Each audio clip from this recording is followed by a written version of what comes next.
Are there any specific words or phrases that people may use towards LGBT community that particularly bother you? Faggot.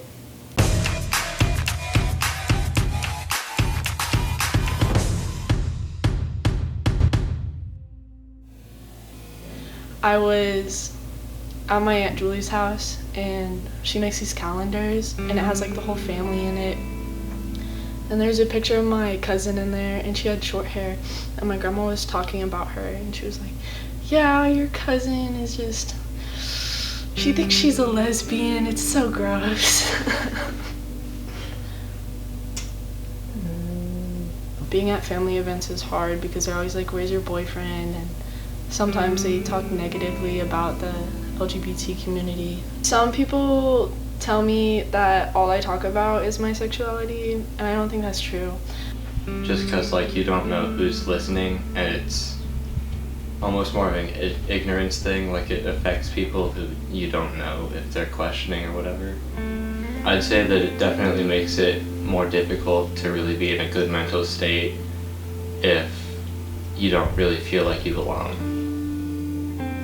I had a girlfriend at this time, and one of her friends that I hadn't met before, she yelled across the parking lot, "Hey fag," just kind of as a joke, but like that really affected me. It was kind of like a hit of reality, because that was the first time I'd really experienced anything like that. It tears me up because like there's just so many people that have it worse than I do, because even though I have certain parts of my family that don't really accept that part of me, they would prefer just to not talk about it. But at least I have parents that are supportive and love me no matter what and accept me for who I am, and I just can't help but think of those kids who like don't have that. After posting pictures from Pride, it was kind of like a weird moment because I had posted pictures from Pride multiple years. I guess they just hadn't seen it, but I got this text on my phone telling me how they were disappointed that I thought that I was queer bait, that if all my friends are queers, I need new friends. I wasn't used to people and them reacting a certain way because of it yet. And so like on Snapchat, how everyone's always like posting, comment on this, and it's like an anonymous app where like they can say whatever and like you can't see who it was from. And like someone was just like, "Are you bi? I heard you were bi," and then they just kept spamming you. It was like, "Do you like girls? Are you gay?" And it was just like spamming and more comments and everything.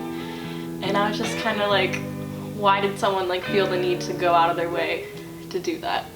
A lot of the things that would happen just with people just saying things that they didn't know that I was bi, obviously. But before I was out, it would definitely affect me. One day my friend and I were driving to work, and he had said that bisexuality was just for attention. It kind of hit me just because I know it felt like he thought that I would be that way if I came out. The intentionality of certain individuals to continue to marginalize LGBTQ people, or just anybody that's different from them in general, is just so prevalent today. Randomly out in public with someone of the same sex as me and acting normal like a couple would, and it's just like the looks you get. I try not to pay too much attention to it. I try to limit it of my thinking space because it doesn't do anything good for me. So anytime it happens and I see it, I just try to ignore it. People just spouting out just words that may be truth and maybe not truth. It's just a dangerous place to be for somebody who's marginalized. But I was scared to put out songs that I had written about girls. And the first single I ever put out, it was about a girl, and I changed the lyrics to make it about a boy. But I think about Greg, who came in as a freshman, really good-looking, masculine, I think he played tennis, just a real boy's boy. I feel like if I were a lot more open about it, more people would know and I would be affected more, but so far most people are just pretty like okay with it, and sometimes people are uncomfortable but never too awful. Then he became interested in women's clothes and was still bi, but would wear makeup and women's clothes to school. And then was gay male. Like, it was just kind of a really rude awakening into like what I'm probably going to be facing for my own whole life. So Greg attempted suicide at school his senior year and almost died.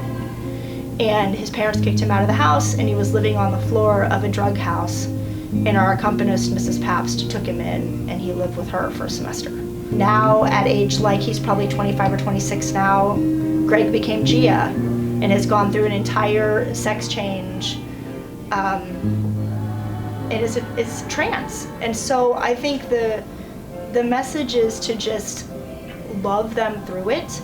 If you identify as LGBTQ and the community that you're surrounded by does not support you, there's a higher depression rate and there's a higher suicide rate.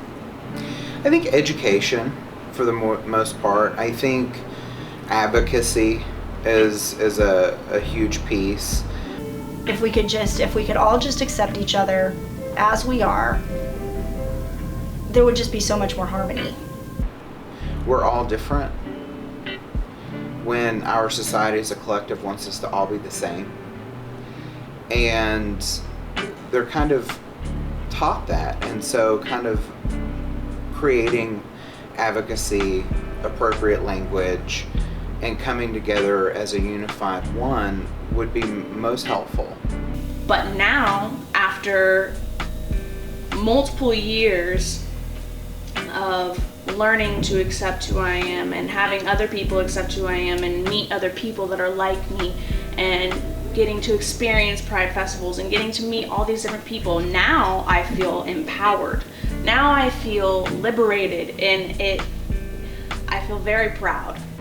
I would say that we need to take a personal evaluation of ourselves and to determine where our biases stand and to determine where our family's biases stand and try to take an approach of understanding. We can understand something and not be negative and not be derogatory. We were at Pride and I walked in and there's these 5 women and they all had signs that said free mom hugs, and I hugged every single one of those women. People like that who can accept it really like make it all worth it. I don't know. A lot of people use the word tolerance, which I hate that word, because to tolerate something is not really to accept it. To tolerate something is to put up with it. That's not what we're after.